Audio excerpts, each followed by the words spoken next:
बोलो भागवत भगवान की जय। दशम स्कंद 31वां अध्याय। गोपिका गीत। गोपियाँ विरह वेश में गाने लगी, प्यारे तुम्हारे जन्म के कारण वैकुंठ आदि लोकों से भी ब्रज की महिमा बढ़ गई है। तभी तो सौंदर्य और मृदुता की देवी लक्ष्मी जी अपना निवास स्थान वैकुंठ छोड़कर यहाँ नित्य निरंतर निवास करने लगती हैं, इसकी सेवा करने लगती हैं। परंतु प्रियतम, देखो तुम्हारी गोपियाँ जिन्होंने तुम्हारे चरणों में ही अपने प्राण समर्पित कर रखे हैं, वन वन में भटक कर तुम्हें ढूंढ रही हैं। हमारे प्रेम पूर्ण हृदय के स्वामी, हम तुम्हारे बिना मोल की दासी हैं। तुम शरतकालीन जलाशय में सुंदर से सुंदर सरसिज की कर्णिका के सौंदर्य को चुराने वाले नेत्रों से हमें घायल कर चुके हो। हमारे मनोरथ पूर्ण करने वाले प्राणेश्वर, क्या नेत्रों से मारना बद नहीं है? अस्त्रों से हत्या करना ही बद है। पुरुष शिरोमणि यमुना जी के विषैले जल से होने वाली मृत्यु अजगर के रूप में खाने वाले अघासुर इंद्र की वर्षा, आंधी बिजली दावानल वृषभासुर और व्योमासुर आदि से और भिन्न भिन्न अवसरों पर सब प्रकार के भाव से तुमने बार बार हम लोगों की रक्षा की है। तुम केवल यशोदानंदन ही नहीं हो, समस्त शरीरधारियों के हृदय में रहने वाले उनके साक्षी हो, अंतर्यामी हो। सखे ब्रह्मा जी की प्रार्थना से विश्व की रक्षा के लिए तुम यदुवंश में अवतीर्ण हुए हो। अपने प्रेमियों की अभिलाषा पूर्ण करने वालों में अग्रगण यदुवंश शिरोमणि, जो लोग जन्म मृत्यु रूप संसार के चक्कर से डरकर तुम्हारे चरणों की शरण ग्रहण करते हैं, उन्हें तुम्हारे कर कमल अपनी छत्र छाया में लेकर अभय कर देते हैं।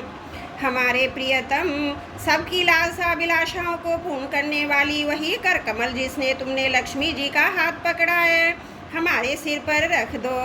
ब्रजवासियों के दुख दूर करने वाले वीर शिरोमणि श्याम सुंदर, तुम्हारी मंद मंद मुस्कान की एक उज्जवल रेखा ही तुम्हारे प्रेमी जनों के सारे मत को चूर चूर कर देने के लिए पर्याप्त है।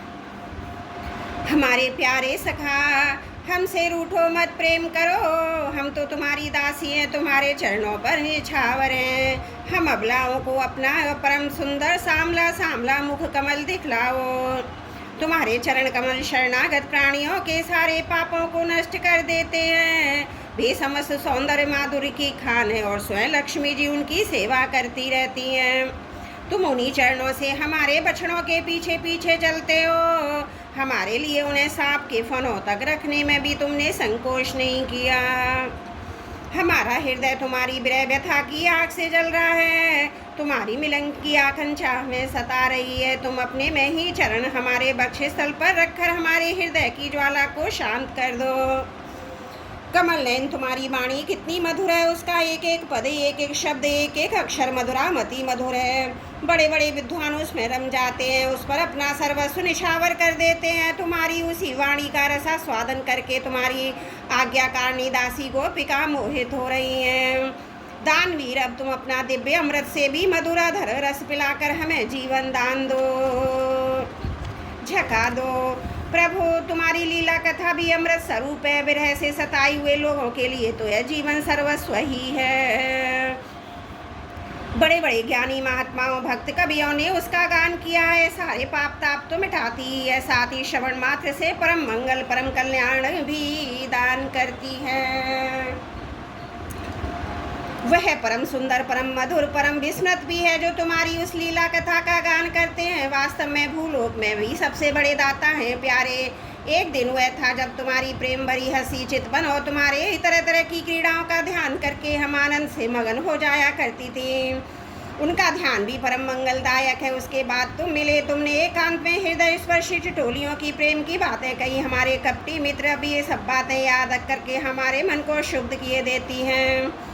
हमारे प्यारे स्वामी, तुम्हारे चरण कमल भी सुकोमल सुंदर हैं। जब तुम गौं को चराने के लिए ब्रज से निकलते हो, तब वह सोचकर कि तुम्हारे बेयुगल चरण कंकड़ तिनके कुश कांटे गढ़ जाने से कष्ट पाते होंगे, हमारा मन बेचैन हो जाता है। हमें बड़ा दुख होता है। दिन भर ढलने पर तुम जब घर से वापिस नहीं आते, तुम्हारे मुख कमल नीले नीले अटके और अलके लटक रही है। गो के खुर से उड़ उड़ कर घनी धूल हुई है। हमारे वीर प्रियतम, तुम अपना वह सौंदर्य हमें दिखा दिखा कर हमारे हृदय में मिलन की आकांक्षा प्रेम उत्पन्न करते हो।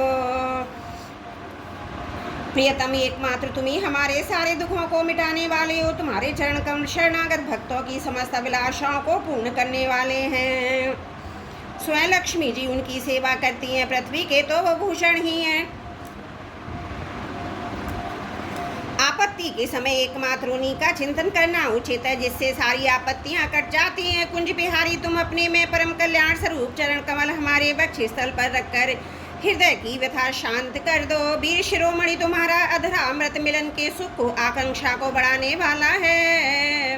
वह विरहजन समस्त शोक संताप को नष्ट कर देता है। वह गाने वाली बांसुरी भली भांति उसे चूमती रहती है। जिन्होंने एक बार उसे पी लिया उन लोगों को फिर दूसरों की आसक्तियों का स्मरण भी नहीं होता। हमारे वीर अपना वही अधरा अमृत हमें वितरण करो, पिलाओ। प्यारे दिन के समय जब तुम वन में विहार करने के लिए चले जाते हो, तब तुम्हें देखे बिना हमारे लिए एक क्षण युग के समान हो जाता है। जब तुम संध्या के समय लौटते हो तथा घुंघराली अलकों से युक्त तुम्हारा परम सुंदर मुखार बिंद हम देखती हैं, उस समय पलकों का गिरना हमारे लिए भार हो जाता है और ऐसा जान पड़ता है कि नेत्रों की पलकों को बनाने वाला विधाता मूर्ख है। प्यारे श्याम सुंदर, हम अपने पति पुत्र भाई बंधु कुल परिवार का त्याग कर उनकी इच्छा आज्ञाओं का उल्लंघन करके तुम्हारे पास आई हैं। हम तुम्हारी एक एक चाल जानती हैं, संकेत समझती हैं। तुम्हारे मधुर गान की गति समझकर उसी से मोहित होकर यहाँ आई हैं। कपटी इस प्रकार रात्रि के समय आई युवतियों को तुम्हारे सिवा और कौन छोड़ सकता है। प्यारे एकांत में तुम मिलने की आकांक्षा प्रेम भाव को जगाने वाली बातें करते थे, ठिठोली करके हमें छेड़ते थे। तुम प्रेम भरी चितवन से हमारी ओर देखकर मुस्कुरा देते थे। हम देखती थी तुम्हारा विशाल वक्षस्थल जिस पर लक्ष्मी जी नित्य निरंतर निवास करती हैं। तब से अब तक निरंतर हमारी लालसा बढ़ती ही जा रही है। हमारा मन अधिकाधिक मुग्ध होता जा रहा है। प्यारे तुम्हारी ये अभिभक्ति ब्रज वनवासियों के संपूर्ण दुख ताप को नष्ट करने वाली, विश्व का पूर्ण मंगल करने वाली, हमारा हृदय तुम्हारे प्रति लालसा से भर जाता है। कुछ थोड़ी सी ऐसी औषधि दो जो तुम्हारे निज जनों के हृदय रोग को सर्वदा निर्मूल कर दे। तुम्हारे चरण कमल में भी सुकुमार हैं, उन्हें हम अपने कठोर स्तनों पर भी डरते डरते बहुत धीरे से रखती हैं, कहीं उन्हें चोट न लग जाए। उन्हीं चरणों से तुम रात्रि के समय घोर जंगल में छिपे छिपे भटक रहे हो। क्या कंकड़ पत्थर आदि की चोट लगने से उनमें पीड़ा नहीं होती? हमें तो इसकी संभावना मात्र ही चक्कर आ रहा है। हम अचेत होती जा रही हैं। श्रीकंठ श्याम सुंदर प्राणनाथ, हमारा जीवन तुम्हारे लिए, हम तुम्हारे लिए जी रही हैं, हम तुम्हारी हैं। बोलो भागवत भगवान की जय। दशम स्कंद 31वां अध्याय समाप्त। त्रुटियों के लिए क्षमा प्रार्थी हूँ। बोलो भागवत भगवान की जय। दशम स्कंद 32वां अध्याय। भगवान का प्रकट होकर गोपियों को सांत्वना देना। श्री सुखदेव जी कहते हैं, परीक्षित, भगवान की प्यारी गोपियां विरह के आवेश में इस प्रकार भांति भांति से गाने प्रलाप करने लगी। अपने कृष्ण प्यारे के दर्शन की लालसा से वे अपने को रोक न सकी। करुणाजनक सुमधुर स्वर से फूट फूट कर रोने लगी। ठीक उसी समय उनके बीचों बीच भगवान श्री कृष्ण प्रकट हो गए। उनका मुख कमल मंद मंद मुस्काने लगा। बल में और बनमाला गले में शोभामान हो रही, पीताम्बर धारण किए हुए थे। उनका रूप क्या था? सबको मत डालने वाले, कामदेव के मन को भी मथने वाला था। कोटि कोटि कामों से भी सुंदर, परम मनोहर, प्राण वल्लभ श्याम सुंदर को आया देख गोपियों के नेत्र प्रेम और आनंद से खिल उठे। वे सबकी सब एक साथ इस प्रकार खड़ी हुई मानो प्राणहीन शरीर में दिव्य प्राणों का संचार हो गया हो। शरीर के एक एक अंग में नवीन चेतना, नूतन स्फूर्ति आ गई हो। एक गोपी ने बड़े प्रेम से आनंद से श्री कृष्ण के करंग कमल अपने हाथों में ले लिए, धीरे धीरे उसे सहलाने लगी। दूसरी गोपी ने उनके चरण चर्चित भुजदंड को अपने कंधे पर रख लिया।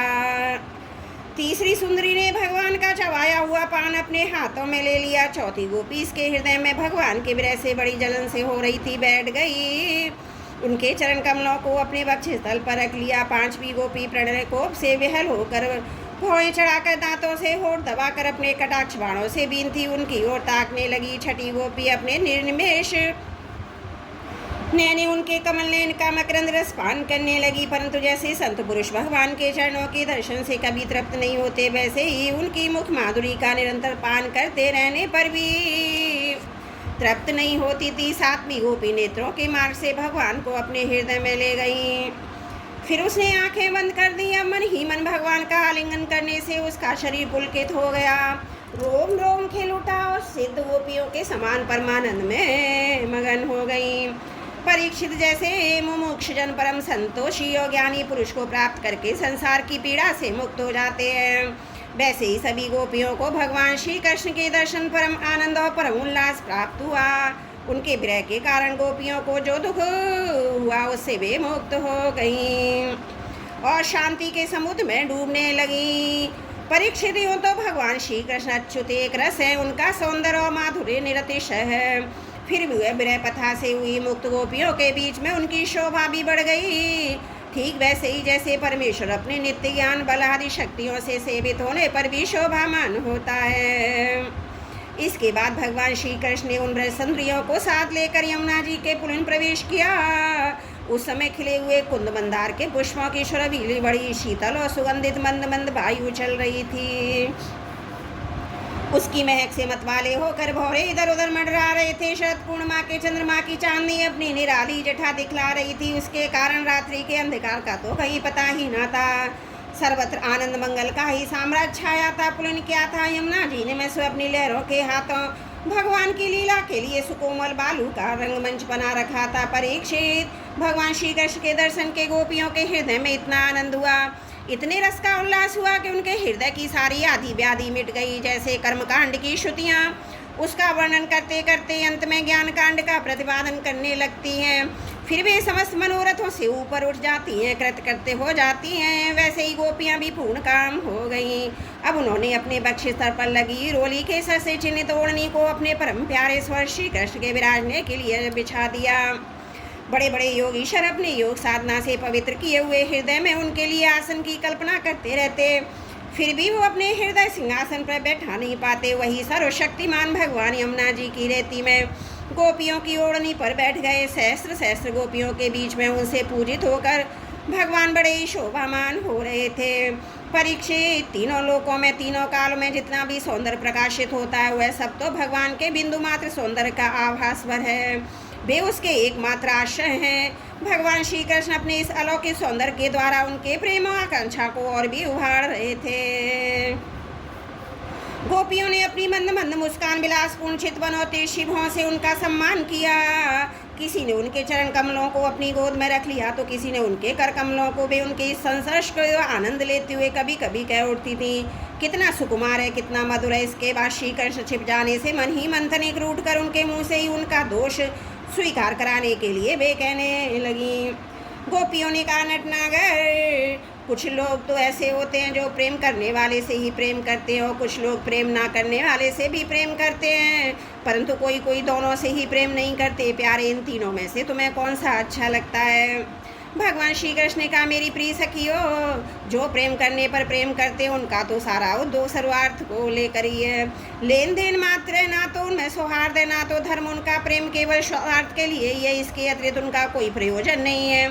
सुंदरियों, जो लोग प्रेम न करने वाले से भी प्रेम करते हैं, जैसे स्वभाव से ही करुणाशील सज्जन और माता पिता, उनका हृदय स्वार्थ से हितैषियों से भरा रहता है। फिर सच पूछो तो उनके व्यवहार में निश्चल सत्य एवं पूर्ण धर्मी है। कुछ लोग ऐसे होते हैं जो प्रेम करने वाले से भी प्रेम नहीं करते, ना प्रेम करने वालों का तो उनके सामने कोई प्रश्न ही नहीं है। ऐसे लोग चार प्रकार के होते हैं। एक तो वे जो अपने स्वरूप में ही मस्त रहते हैं, जिनकी दृष्टि में कभी द्वैत भासता ही नहीं है। दूसरे वे जिन्हें द्वैत तो भासता है, परंतु जो कृतकृत्य हो चुके हैं उनका किसी से कोई प्रयोजन ही नहीं है।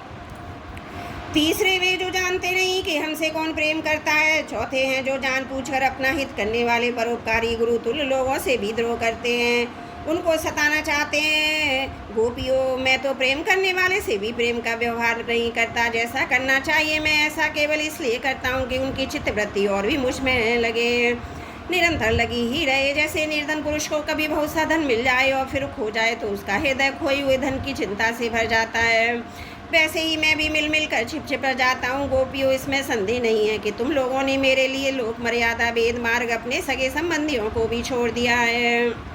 ऐसी स्थिति में तुम्हारी मनोवृत्तियों कहीं ना जाए, अपने सौंदर्य और स्वाद की चिंता ना करने वाली मुझ में ही लगी रही, इसलिए परोक्ष रूप से तुम लोगों ने प्रेम करता हुआ भी मैं छिप गया था। इसलिए तुम लोग मेरे प्रेम में दोष मत निकालो। तुम सब मेरी प्यारी हो, मैं तुम्हारा प्यारा हूँ। मेरी प्यारी गोपियों, तुमने मेरे लिए घर गृहस्थी की उन बेड़ियों को तोड़ डाला है जिन्हें बड़े बड़े योगी यति भी नहीं तोड़ पाते। और मुझसे तुम्हारा यह मिलन, ये आत्मिक संयोग सर्वदा निर्मल और सर्वदा निर्दोष है। यदि मैं अमर शरीर से, अमर जीवन से अनंत काल तभी तुम्हारे प्रेम सेवा त्याग का बदला चुकाना चाहूँ तो भी नहीं चुका सकता। मैं जन्म जन्म के लिए तुम्हारा ऋणी हूँ। तुम अपने सौम्य स्वभाव से मुझसे प्रेम ऋण कर सकती हो, परंतु मैं तो तुम्हारा ऋणी ही हूँ। बोलो भागवत भगवान की जय। 10वां स्कंद 32वां अध्याय समाप्त। त्रुटियों के लिए क्षमा प्रार्थी हूँ। बोलो भागवत भगवान की जय। 10वां स्कंद 33वां अध्याय महारास। श्री सुखदेव जी कहते, राजन गोपियाँ भगवान की इस प्रकार प्रेम भरी सुमधुर वाणी सुनकर जो कुछ विरह जन ताप शेष था उससे भी मुक्त हो गई। सौंदर्य माधुरी निधि प्राण प्यारे के अंग संग से सफल मनोरथ हो गई। भगवान श्री कृष्ण की प्रेयसी सेविकाएं गोपियाँ एक दूसरे की बाहों में बाएं डाले खड़ी थी। उन स्त्री रत्नों के साथ यमुना जी के पुलिन पर भगवान ने अपनी रसमयी रास क्रीड़ा प्रारंभ कर दी। संपूर्ण योग के स्वामी भगवान श्री कृष्ण दो दो गोपियों के बीच में प्रकट हो गए। उनके गले में अपना हाथ डाल दिया। इस प्रकार एक गोपी और एक कृष्ण, यही क्रम था। सभी गोपियां ऐसे अनुभव करती कि हमारे प्यारे तो हमारे पास हैं। इस प्रकार सहस्त्र सहस्त्र गोपियों से शोभामान भगवान श्री कृष्ण का दिव्य रास उत्सव प्रारंभ हुआ। उस समय आकाश में शत शत विमानों की भीड़ लग गई। सभी देवता अपनी अपनी पत्नियों के साथ वहाँ आ पहुँचे। रास उत्सव के दर्शन की लालसा से, उत्साह से उनका मन उनके वश में नहीं था। स्वर्ग की दिव्य दुंदुभियाँ अपने आप बज उठी। स्वर्गीय पुष्पों की वर्षा होने लगी। गंधर्वगण अपनी अपनी पत्नियों के साथ भगवान के निर्मल यश का गान करने लगे। रास मंडल में सभी गोपियाँ अपने प्रियतम श्याम सुंदर के साथ नृत्य करने लगी। उनकी कलाइयों के कंगन, पैरों के पायजेब और करधनी के छोटे छोटे घुंघरू एक साथ बज उठे। असंख्य गोपियाँ थीं, इसलिए ये मधुर ध्वनि भी बड़ी जोर की हो रही थी। यमुना जी की रमण रेती पर ब्रज सुंदरियों के बीच में भगवान श्री कृष्ण की बड़ी अनोखी शोभा हुई। ऐसे जान पड़ता था मानो अगणित पीली पीली दमकती हुई सुवर्ण मणियों के बीच में ज्योतिर्मयी नीलमणि चमक रही हो। नृत्य के समय गोपियाँ तरह तरह से ठुमक ठुमक कर अपने पाँव कभी आगे बढ़ाती और कभी पीछे हटाती। कभी गति के अनुसार धीरे धीरे पाँव रखती तो कभी बड़े वेग से, कभी चाक की तरह घूम जाती। कभी अपने हाथ उठा उठाकर भाव बताती तो कभी विभिन्न प्रकार से उन्हें चमकाती। कभी बड़े कलापूर्ण ढंग से मुस्कराती तो कभी कभी भौं मटकाती। नाचते नाचते उनकी पतली कमर ऐसे लचकती मानो टूट गई हो। झुकने, बैठने, उठने, चलने की फुर्ती से उनके स्तन ढीले पड़ गए, वस्त्र उड़े जा रहे थे। कानों के कुंडल हिल हिल कर कपोलों पर आ जाते थे। नाचने के परिश्रम से उनके मुंह पर पसीने की बूंदें झलकने लगी थीं। केशों की चोटियाँ कुछ ढीली पड़ गईं। नीवी की गांठें खुली जा रही थी। इस पर नटवर्णन लाल बरम प्रेयसी गोपियाँ उनके साथ गा गा कर नाच रही थी। परीक्षित, उस समय ऐसा जान पड़ता मानो बहुत से श्री कृष्ण तो सामने सामने मेघमंडल हैं। उनके बीच बीच में चमकती हुई गोरी गोपियाँ बिजली हैं। उनकी शोभा असीम है। गोपियाँ का जीवन भगवान की रति है। प्रेम में वे श्री कृष्ण से सटकर नाचते नाचते ऊंचे स्वर से मधुगान कर रही थी। श्री कृष्ण का संसव स्पर्श पापा कर और भी आनंद मगन हो रही थी। उनके राग रागनियों से पूर्ण गान से सारा जगत अब भी गूंज रहा है। कोई गोपी भगवान के साथ उनके स्वर में सुर मिलाकर गा रही थी। वह श्री कृष्ण स्वर की अपेक्षा भी ऊंचे स्वर से राग अलापने लगी। उसके विलक्षण उत्तम स्वर को सुनकर वे बहुत प्रसन्न हुए। वाह वाह करके बड़ी प्रशंसा उनकी करने लगे। उसी राग को एक दूसरी सखी ने धुप्रद में गाया और उसका भी भगवान ने बहुत सम्मान किया। एक गोपी नृत्य करते करते थक गई। उसकी कलाइयों से, कंगनों, चोटियों से बेला के फूल खिसकने लगे। तब उसने अपने बगल में ही खड़े मुरली मनोहर श्याम सुंदर के कंधे को अपनी बाहों से कसकर पकड़ लिया। भगवान श्री कृष्ण ने अपना एक हाथ दूसरी गोपी के कंधे पर रखा था। वह स्वभाव से तो कमल के समान सुगंध से युक्त था ही। उस पर बड़ा सुगंधित चंदन का लेप भी था। उसकी सुगंध और गोपी पुलकित हो गई। उसका रोम रोम खिल उठा। उसने झट से उसे चूम लिया। एक गोपी नृत्य कर रही थी। नाचने के कारण उसके कुंडल हिल रहे थे। उनकी छटा से उसके कपोल और भी चमक रहे थे। उसने अपने कपोलों को भगवान श्री कृष्ण के कपोल से सटा दिया। भगवान ने उसके मुंह में अपना चबाया हुआ पान दे दिया। कोई गोपी नुपुरों करदनी के घुंघरुओं को झनकारती हुई नाच गा रही थी। वह जब बहुत थक गई तब उसने अपने बगल में ही खड़े श्याम सुंदर शीतल कमल को अपने दोनों स्तनों पर रख लिया। परीक्षित गोपियों का सौभाग्य लक्ष्मी से भी बढ़कर लक्ष्मी जी के परम प्रियतम एकांत बल्लभ भगवान श्री कृष्ण अपने परम प्रियतम के रूप में पाकर गोपियां गान करती उनके साथ प्यार करने लगी। भगवान श्री कृष्ण ने उनके गलों को अपनी पंचपाश में बांध रखा था। उस समय गोपियों को बड़ी अपूर्व शोभा थी। उनके कानों में कमल के कुंडल शोभामान थे, घुंघराली हल्के कपोलों पर लटक रही थी। पसीने की बूंदें छलकने से उनके मुख की जटा निराली हो गई थी। वे रास मंडल में भगवान श्री कृष्ण के साथ नृत्य कर रही थी। उनके कंगन पायजेबों के बाजे बज रहे थे, भौरे उनके ताल सुर में अपना सुर मिलाकर गा रहे थे। उनके जूड़ों चोटियों में गुथे हुए फूल गिरते जा रहे थे। परीक्षित जैसे नन्हा सा शिशु निर्विकार भाव से अपनी परछाइयों के साथ खेलता है, वैसे ही रमण भगवान श्री कृष्ण कभी उन्हें अपने हृदय से लगा लेते, कभी हाथ से उनका अंग स्पर्श करते, कभी प्रेम भरी तिरछी चितवन से उनकी ओर देखते, तो कभी लीला से उन्मुख हंसी हंसने लगते। इस प्रकार उन्होंने ब्रज सुंदरियों के साथ क्रीड़ा की, विहार किया। परीक्षित भगवान के अंगों का स्पर्श प्राप्त करके गोपियां इंद्रियां प्रेम आनंद से भ्यल हो गईं। उनके केश निखर गए और फूलों के हार टूट गए और गहने अस्त व्यस्त हो गए। वे अपने केश वस्त्र और कंचुकी को भी पूर्णतया संभालने में असमर्थ हो गईं। भगवान श्री कृष्ण की ये रास क्रीड़ा देखकर स्वर्ग की देवांगनाएं भी मिलन की कामना से मोहित हो गईं और समस्त तारों ग्रहों के साथ चंद्रमा चकित और विस्मित हो गए। परीक्षित यदि भगवान आत्माराम है, उन्हें अपने अतिरिक्त और किसी की आवश्यकता नहीं है, फिर भी उन्होंने जितनी गोपियां थीं उतने ही रूप धारण किए और खेल खेल में उनके साथ इस प्रकार विहार किया। जब बहुत देर तक गान नृत्य आदि विहार जानने के कारण गोपियां थक गईं, तब करुणा में भगवान श्री कृष्ण ने बड़े प्रेम से स्वयं अपने सुखद कर कमलों के द्वारा उनके मुंह पहुँचे। परीक्षित भगवान के कर कमल और नख स्पर्श से गोपियों को बड़ा आनंद हुआ। उन्होंने अपने उन कपोलों के सौंदर्य से, जिन पर सोने के कुंडल झलमिला रहे थे, घुंघराली अलकें लटक रही थीं, तथा प्रेम भरी चितवन से जो सुधा से भी मीठी मुस्कान से उज्जवल हो रही थीं, भगवान श्री कृष्ण का सम्मान किया। प्रभु की परम पवित्र लीलाओं का गान करने लगी। इसके बाद जैसे थका हुआ गजराज किनारों को तोड़ता हुआ हथनियों के साथ जल में घुसकर क्रीड़ा करता है, वैसे ही लोक और वेद की मर्यादा का अतिक्रमण करने वाले भगवान ने अपनी थकान दूर करके गोपियों के साथ जल क्रीड़ा करने के उद्देश्य से यमुना के जल में प्रवेश किया। उस समय भगवान की बनमाला गोपियों के अंग की रगड़ से कुछ कुचल सी गई थी। उनके वक्षस्थल की केसर से रक्सी भी गई थी। इसके चारों ओर गुनगुनाते हुए भौरे उनके पीछे पीछे इस प्रकार चल रहे थे मानो गंधर्वराज उनकी कीर्ति का गान करते हुए पीछे पीछे चल रहे हों। परीक्षित यमुना जल में गोपियों ने प्रेम भरी चितवन से भगवान की ओर देख देख कर तथा हंस हंस कर उन पर इधर उधर से जल की खूब बौछारें डाली। जल उलीच उलीच कर उन्हें खूब नहलाया। विमानों पर चढ़े हुए देवता पुष्पों की वर्षा करके उनकी स्तुति करने लगे। इस प्रकार यमुना जल में स्वयं आत्माराम भगवान श्री कृष्ण ने गजराज के समान जल विहार किया। इसके बाद भगवान श्री कृष्ण ब्रज युवतियाँ भौरों की भीड़ से घिरे हुए यमुना तट के वन में गए। वह बड़ा रमणीय था। उसके चारों ओर जल स्थल में बड़ी सुंदर सुगंध वाले फूल खिले हुए थे।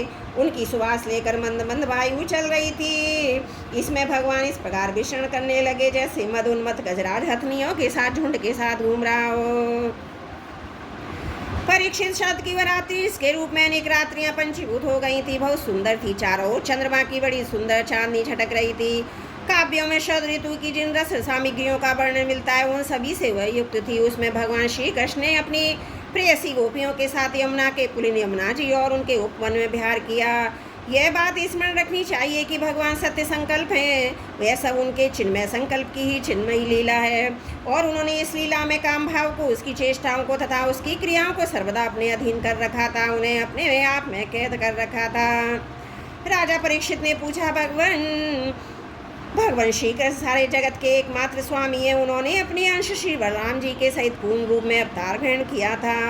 उनके अवतार का उद्देश्य भी यही था कि धर्म की स्थापना हो, अधर्म का नाश हो। ब्राह्मण भी धर्म मर्यादा के बनाने वाले, उपदेश करने वाले और रक्षक थे।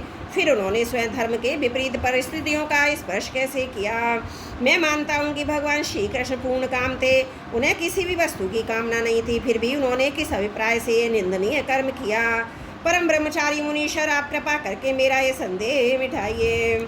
श्री सुखदेव जी कहते हैं, सूर्य, अग्नि, ईश्वर, समर्थ कभी कभी धर्म का उल्लंघन और साहस का काम देखते ही जाते हैं, परंतु उन कर्मों से उन तेजस्वी पुरुषों को कोई दोष नहीं होता। देखो, अग्नि सब कुछ खा जाता है, परंतु उन पदार्थों के दोष से लिप्त नहीं होता। जिन लोगों में ऐसी सामर्थ्य नहीं है, उन्हें मन से भी वैसी बात कभी नहीं सोचनी चाहिए। शरीर करना तो दूर रहा, यदि मूर्खतावश कोई ऐसा काम कर बैठे तो उसका नाश हो जाता है। भगवान शंकर ने हलाहल विष पी लिया था, दूसरा कोई पिए तो जलकर भस्म हो जाएगा।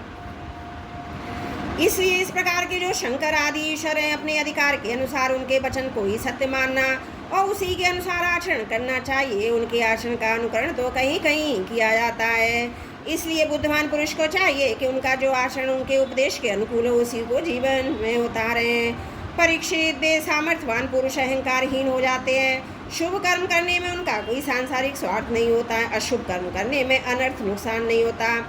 वे स्वार्थ और अनर्थ से ऊपर उठे हुए होते हैं, जबकि उन्हीं के संबंध में ऐसी बात है तो पशु, पक्षी, मनुष्य, देवता आदि समस्त चराचर जीवों के एकमात्र प्रभु सर्वेश्वर भगवान हैं। उनके साथ माननीय और शुभ और शुभ का संबंध कैसे जोड़ा जा सकता है? जिनके चरण कमलों के रज का सेवन करके भक्तजन तृप्त हो जाते हैं, जिनके साथ योग प्राप्त करके उसके प्रभाव से योगी जन अपने सारे कर्म बंधन काट डालते हैं, और विचारशील ज्ञानी जन जिनके तत्व का विचार करके तत्वरूप हो जाते हैं तथा समस्त कर्म बंधनों से मुक्त होकर स्वच्छंद विचरते हैं, वे ही भगवान अपने भक्तों की इच्छा से अपना चिन्मय श्री विग्रह प्रकट करते हैं।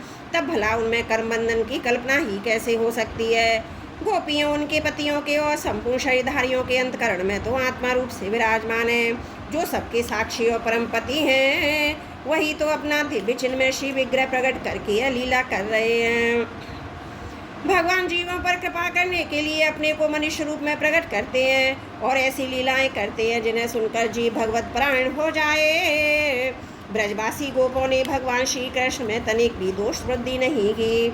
वे उनकी योग माया से मोहित होकर ऐसा समझ रहे थे, हमारी पत्नियां हमारे पास ही हैं। ब्रह्मा की रात्रि के बराबर वह रात्रि बीत गई, ब्रह्म मुहूर्त आया। यद्यपि गोपियों की इच्छा अपने घर लौटने की नहीं थी, फिर भी भगवान श्री कृष्ण की आज्ञा से वे अपने अपने घर चली गई, क्योंकि वे अपनी प्रत्येक चेष्टाएं, प्रत्येक संकल्प से केवल भगवान को ही प्रसन्न करना चाहती थी। परीक्षित, जो धीर पुरुष ब्रज युक्तियों के साथ भगवान श्री कृष्ण के इस चिन्मय रास विलास का श्रद्धा के साथ बार बार श्रवण और वर्णन करता है, उसे भगवान के चरणों में पराभक्ति की प्राप्ति होती है और बहुत ही शीघ्र अपने हृदय के रोग काम विकार से छुटकारा पा जाता है। उसका काम भाव सर्वदा के लिए नष्ट हो जाता है। बोलो भागवत भगवान की जय। 10वां स्कंद 33वां अध्याय समाप्त। त्रुटियों के लिए क्षमा प्रार्थी हूँ। बोलो भागवत भगवान की जय। 10वां स्कंद 34वां अध्याय सुदर्शन और शंखचूड़ का उद्धार।